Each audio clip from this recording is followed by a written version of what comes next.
말씀 묵상 가족 여러분 반갑습니다. 어서 오십시오. 환영합니다. 12월 24일 목요일 남은 자들 예레미야 23장 3절에서 4절 오늘의 주제 말씀입니다. 내가 내 양떼에 남은 것을 그 몰려갔던 모든 지방에서 모아 다시 그 우리로 돌아오게 하리니 그들의 생육이 번성할 것이며 내가 그들을 기르는 목자들을 그들 위에 세우리니 그들이 다시는 두려워하거나 놀라거나 잃어버리지 아니하리라. 예레미야 23장 3절 4절의 말씀입니다. 지난 석 달 동안에 예레미야의 기별의 모든 마지막 이 간추리는 이 교훈들 마지막 이 남은 자들에 관한 이 기별을 오늘 함께 묵상해 보고자 합니다. 이 예레미야의 한 40년 가까이의 그 사역, 그것은 성공이었을까요? 유다의 패망도 돌이키지 못하고 또 더군다나 수많은 사람들을 구원받게 하는 일에 예레미야는 어떤 면에서는 실패했던 것 같습니다. 그는 끝내 마지막까지 그 백성들을 위하여 눈물을 흘리고 안타까워합니다.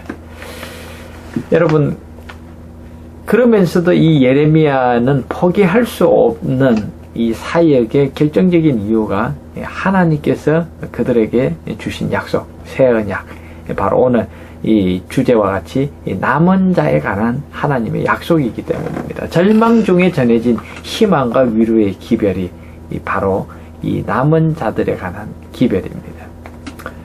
정말 이 유다의 배도 말년 예레미야 선지자의 그 경고는 거의 소기에 경일는 그런 이 경우처럼 무용한 것처럼 보였습니다.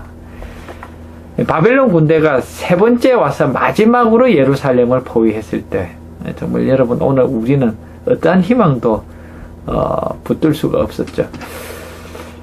그동안 줄곧 예레미야는 이 바벨론에 의해서 유다가 끝내 하나님의 이 경고를 듣지 않을 때, 이 바벨론을 대적할 때 완전한 멸망을 당할 것을 예언했습니다. 그리고 이 예레미야는 이 바벨론에 항복하고 그들에게 협력하라는 그 주장, 그의 기별 때문에 이 말미에 그는 투어까지 당합니다. 말씀 묵상 가족 여러분, 이런 상황 속에서 어떤 희망을 우리는 건져 올릴 수가 있을까요? 사실은 이 예레미야가 이 와중에 정말 모든 것을 그만 이렇게 손을 놓아버릴 수 있는, 그래도 되는 그 순간 그런 상황이었지만 이 예레미야는 멈추지 않습니다. 왜냐하면 하나님께서는 그 다수의 이 파멸과 멸망 가운데서, 그 다수의 사람들이 이 고생하고 눈물을 흘리고 이 탄식하는 그 와중에서도 하나님께서는 하나님께 소망을 둔 신실한 믿음의 사람들, 소수의 사람들이지만 믿음으로 하나님 앞에 서 있는 사람들을 하나님께서는 기억하시고 그들을 그 충실한 사람들에게 희망의 기별로서 이 절망을 넘어 볼 수 있는 그 비전을 주셨습니다. 여러분, 하나님께서 여전히 도저히 불가능한 듯한 그 상황 속에서 희망과 위로의 기별을 주십니다. 하나님께서 저에게 용서하시고 구원하시겠다라는 그러한 새 언약의 계시, 그 약속은 오늘 우리에게 끊임없이 좌절하고 때로는 오늘 우리가 그렇게 기대한 것처럼 삶의 여건이 그렇게 돌아가지 않는 순간일지라도 우리는 하나님께 굳게 설 수 있는 그런 위로의 근거가 되는 말씀입니다. 남은 자들을 내가 돌아오게 하겠다. 예레미야 23장의 그 정확한 시점은 바로 여호야긴이 통치할 때 바로 예루살렘이 바벨론으로부터 공격을 받고 있을 때였습니다. 바로 제2차 침공이었죠. BC 597년이었습니다. 그때 이 전쟁의 와중에 그들이 두려워하고 있는 그 상황 속에서 하나님께서는 두려워하지 말라. 이 역사 실패한 듯 보이지만 이 실패한 듯한 이 파멸의 더미 속에서 나는 희망을 건져 올리겠다. 남은 자들이 있을 것이고 내가 그들을 다시 돌아오게 하겠다는 것이 하나님의 약속이었습니다. 말씀 묵상 가족 여러분, 다수의 사람들이 하나님을 신뢰하고 굳게 서는 일에 그들이 실패하고 있는 그때 적은 숫자이지만 하나님 편에 굳게 서 있는 사람들이 있었습니다. 여러분, 이거 참 얼마나 소중하고 가치 있는 일입니까? 비록 숫자는 적었지만은 하나님 뜻대로 살기로 결심하고 다니엘처럼 신실하게 하나님 앞에 자신을 두는 그 백성들이 있었다는 것입니다. 물론 이 예레미야의 그 기별은 이 다수의 하나님 말씀 잘 안 듣는 사람들을 향한 그런 이 견책의 기별이었습니다. 마치 이 교회 잘 갔는데 안 온 사람들 때문에 열심히 나오라는 그 말을 듣는 것처럼 그 당대 소수이지만 신실한 하나님의 백성들은 그 시대의 이 현실과 또 그 시대를 향한 하나님의 그 기별을 함께 공히 그들은 감당하면서 자신들을 돌아보는 그런 입장에 서 있었습니다.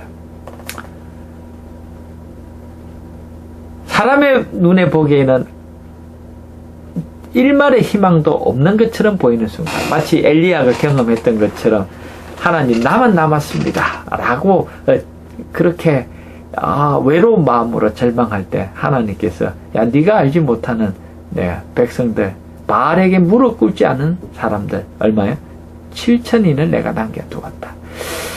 말씀 묵상 가족 여러분, 그렇습니다. 오늘 사람의 눈에 보기에, 사람의 안목에는 모든 희망이 끝나버린 그런 이 상황 속에서도 하나님께서 우리가 알지 못하는 하나님의 손길이 일하시는 그 이 증거들이 속속이 드러나는 일들이 있다는 것입니다. 엘리야는 그것을 경험합니다.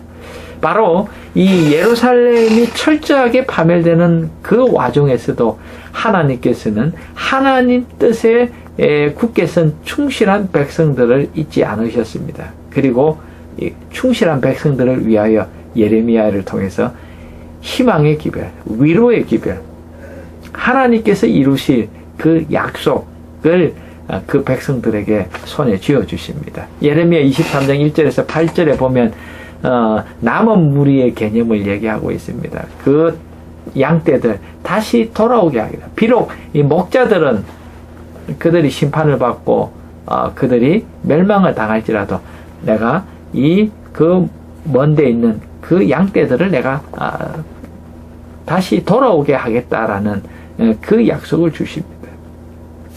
물론 이 말씀은 궁극적으로 메시아가 이 땅에 오셔서 신실한 백성을 구원하신다는 일반적인 그 예언으로 이해할 수 있을 것입니다.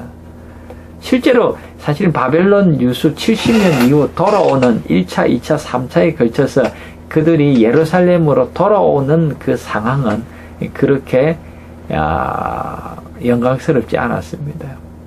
그들은 주저하는 가운데 정말 그 가운데 소수의 사람들이 돌아옵니다.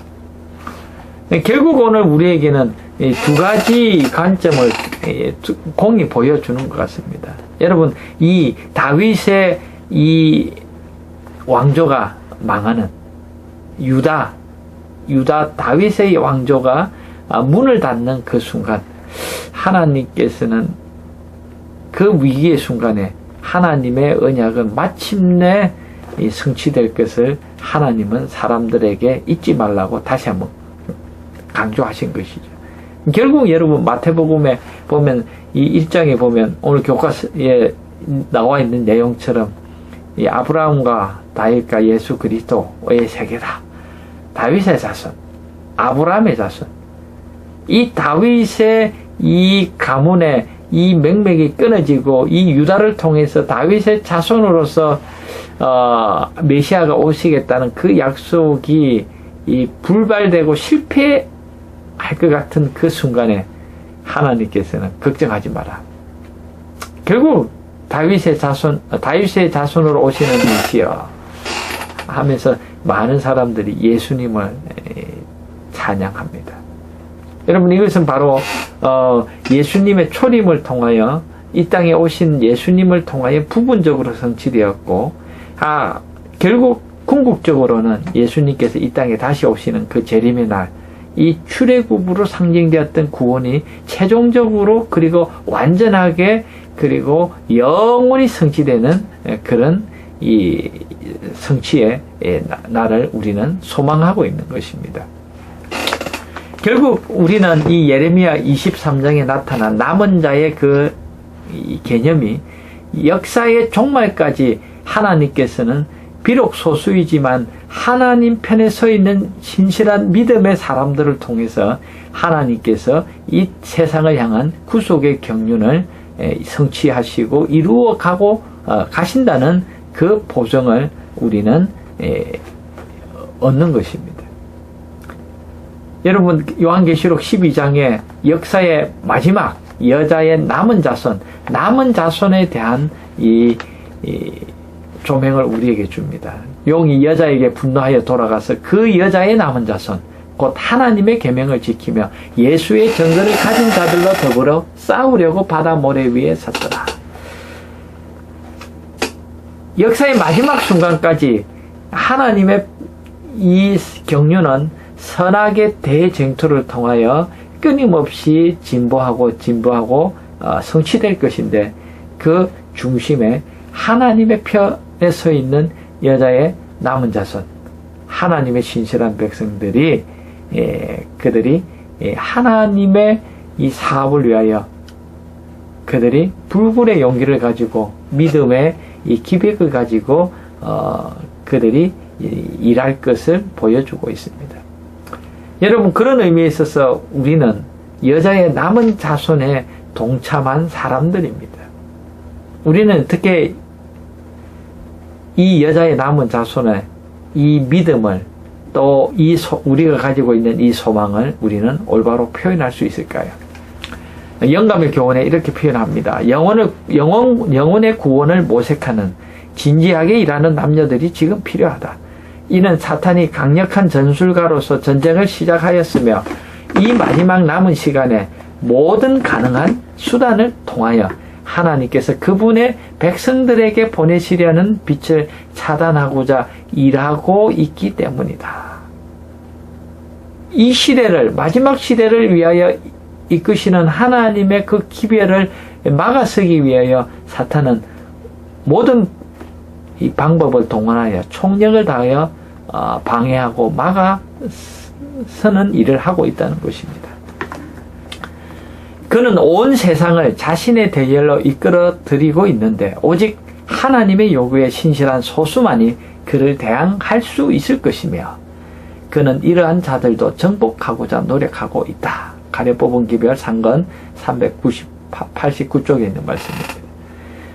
말씀 묵상 가족 여러분, 그런 의미에 있어서 이 여자의 남은 자손은 어떤 수동적인 그런 입장과 태도를 견지할 것이 아니라 우리가 가지고 있는 그 여자의 남은 자손이 가지고 있는 그 희소성, 그리고 그들이 가지고 있는 그 기별의 중차대함 때문에 이 여자의 남은 자손은 그저 숨어 있을 수만은 없다는 것입니다.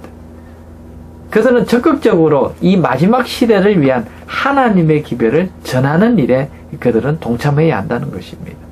여러분, 이것이 오늘 저와 우리 모든 말씀 묵상 가족들이 하나님께 받은 사명인 것입니다. 그렇기 때문에 계시록 12장 17절에 여자의 남은 자손과 용의 자손이 가지는 그 투쟁이 이 기별 때문에 이 여자의 남은 자손이 가지고 있는 사명 때문에 일어나는 것임을 우리는 알 수가 있습니다.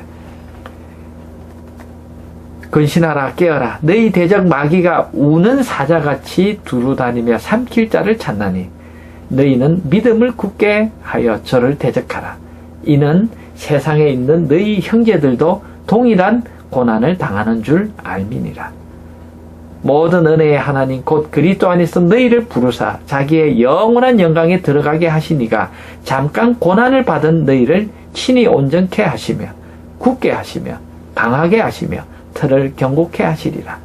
권력이 쇠세 무궁토록 그에게 있을지어다. 아멘. 아멘. 아멘. 베드로전서 5장 8절에서 11절 궁극적인 믿음의 비전을 우리에게 제시하고 있습니다.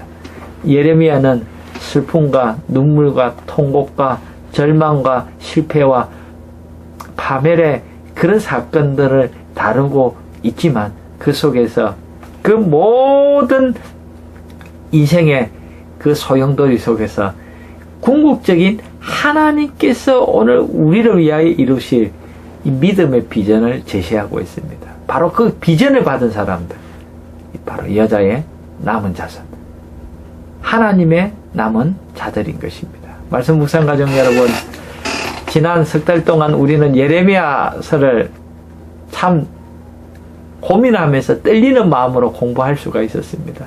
말씀 묵상 가족 여러분, 오늘 우리 모두가 다시 한번 이 소망 가운데 궁극적인 구원의 성취와 믿음의 비전을 보증하시는 하나님 앞에 더욱 굳게 서는 우리 모두가 되길 간절히 바랍니다. 감사합니다.